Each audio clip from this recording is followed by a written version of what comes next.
Hey guys, Sean here. Welcome to the F1 Word and to the first of 3 half-term report videos. Now, I will be going over every single driver, briefly discussing my thoughts on their season so far and giving them a rating out of 10. Today, I'm going to be covering the bottom 4 teams in the championship standings and their drivers, of course, starting with Williams. It's been a tough start to the season for the team. I seriously doubt anybody will be arguing that. But they have on the face of it at least begun to show some good steps forward, especially last time out in Hungary where George Russell, I think I've mentioned this, very nearly made it into Q2. Something that, let's face it, seemed a million miles away only a few weeks ago.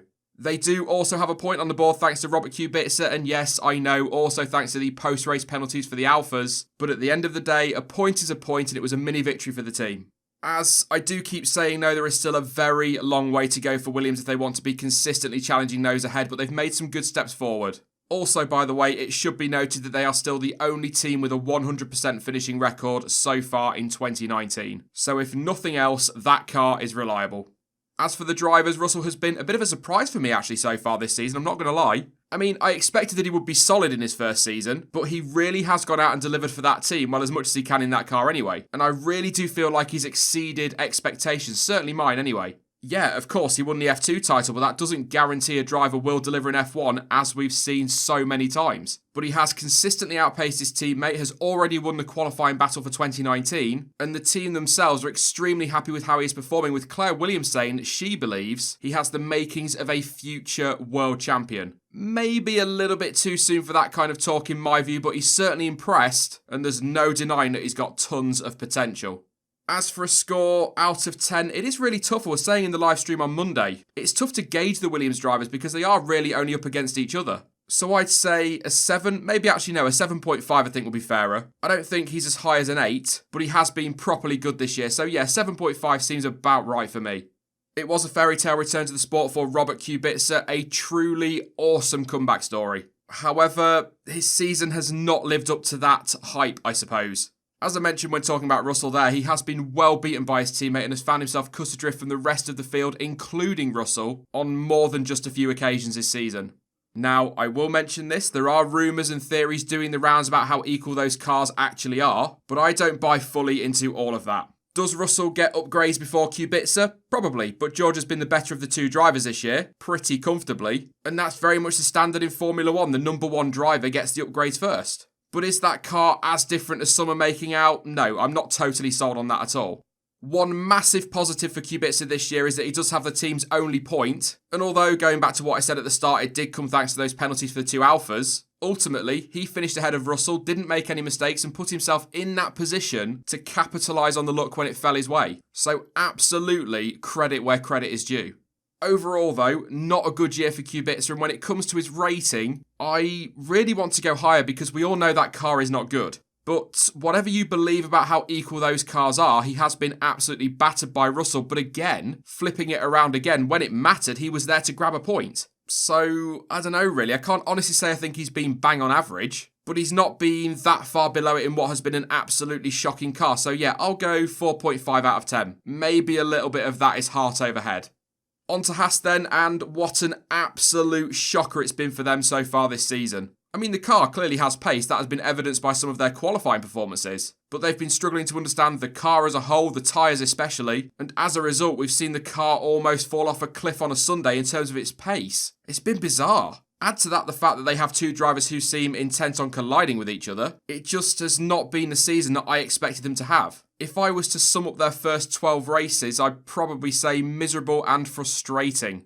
Magnussen has definitely been the better of their 2 drivers, but he hasn't been as consistent as I'd actually thought that he had been. He's had just the 3 points finishes so far, the same as his teammate by the way. But that being said, I really do think that if Haas sorted their issues with the tyres and the car in general, and they gave him a package capable of taking good points, K-Mag would deliver them. We saw that last year. The problem is, if he keeps colliding with his teammate, or if his teammate keeps colliding with him, depending on how you see it, the team are going to struggle to find solutions to their issues because they are losing track time. I just hope that Magnussen can have a strong second half to the season because I believe that he still has more to offer that team going forward, and maybe he can salvage a seat for next year with them. But for the first 12 races, I'm giving K-Mag a 6 out of 10, just a little bit better than middle of the road. As for Grosjean, let's be honest, it's not been good really, has it? 6 retirements, not all his fault, it must be said. And although he has reached the top 10 on 3 occasions, he is 10 points behind his teammate. Again, he has absolutely struggled because of the problems with that car, there's no denying that. And there is also no denying that he's had more than his fair share of bad luck. But as I've said so many times already this season, when the car has been there and the luck has been on his side, he still hasn't delivered. It's as simple as that. Again, as with Magnussen, far too much contact with his teammate as well. That's got to stop. There is a lot of talk about his future going forward, and if we believe what Gunther Steiner is saying, he should see out the season. But then again, Helmut Marko said that he wasn't going to replace Gasly mid-season, so you can never really trust what team principals and whatnot are saying. But even if he does see out 2019, this is surely going to be his last year in F1, certainly with Haas anyway. When it comes to a rating, even taking into consideration all of that bad luck he's had, he's still not performed when the opportunities have been there, and so I can't go higher than a 4, and I think some might even think that that is a little bit generous. I don't honestly know what I expected from Racing Point this season, but 31 points on the board, 8th in the championship, and only 8 points off Renault in 6th. I do not think that's a bad first 12 races at all. I did say pre-season that I was worried about what impact all that uncertainty over the team's future last summer would have on them for 2019, but it wasn't as much of a negative impact as perhaps I feared. In fact, they actually scored at each of the opening 4 races of the season. However, since that really good start to the year, they've only scored twice, so things have fallen away for one reason or another quite a bit. Hopefully, though, they will find form again after the summer break, but I do wonder if they already have an eye on 2020, maybe even 2021. It seems like a long way off, and we'll see on that, but there is a lot of talk about the team's ambitions going forward. Sergio Perez has been pretty solid, but not as good as I thought he would be this year, actually. Perhaps I'm on my own with this one, but I kind of expected more from him. Maybe that's just because we are so used to seeing him right at the sharp end of the midfield. He's set the bar high over recent seasons, if you see what I'm getting at. I don't know, let me know what you think. I mean, don't get me wrong, he's not been bad at all. And no, that car is nowhere near where it has been over recent seasons. That being said, he is absolutely wiping the floor with his teammate in qualifying, and pre-Germany was pretty solidly clear in terms of the number of points. In fact, I think he was more than 50% clear. So, all in all, I would rate Checo's first 12 races as 6 out of 10, above average, but I can't go higher because, again, I expected more from him. What about Lance Stroll then? Well, as I touched on there, he has been well beaten by Checo in qualifying, no denying that. However, pre-Germany, he had picked up the same number of points finishes, and thanks to that excellent 4th place at Hockenheim, now has 5 more points and obviously therefore 1 more points finished than Checo. At the end of the day, yes, his qualifying form has been very poor, but points are handed out on a Sunday, and Lance is, once again, right at the top of the charts when it comes to the most positions gained on the first lap. He's averaging just over 1.7. That is a great stat, but it also goes to show how much he is underperforming on a Saturday. He needs to work on nailing quali in the final 9 races. When it comes to a rating, though, I would say he's been above average just, but because he has been beaten in both quali and the races by Checo, I can't give him a 6, and I wouldn't give him a 6. So, just over a middle of the road 5.5. And finally for this video, it's Alfre Mayo. They were one of the dark horses coming to this season, weren't they? And I think they've been pretty decent and are definitely in the fight for 5th. I can't see them catching McLaren, but they certainly have the opportunity to fight the likes of Toro Rosso and Renault for 5th place. It's a weird one with Alfa though, because I don't feel like we've seen an awful lot of them, yet you look at the standings and there they are. They've just turned up to races, quietly got on with what they need to, and picked up some really good results. In fact, they scored at 8 out of the opening 12 races. Really good start to the year for them. And that's kind of the same situation with Kimi Räikkönen. Yeah, he's had some good battles this season, but how many times on a Race Reaction live stream have I run through the order and said something along the lines of, I don't know, Kimi has flown under the radar and picked up some more points? Kind of sums it up really, but that is what Kimi does. He gets his head down and consistently delivers, just what Alfa need him to be doing.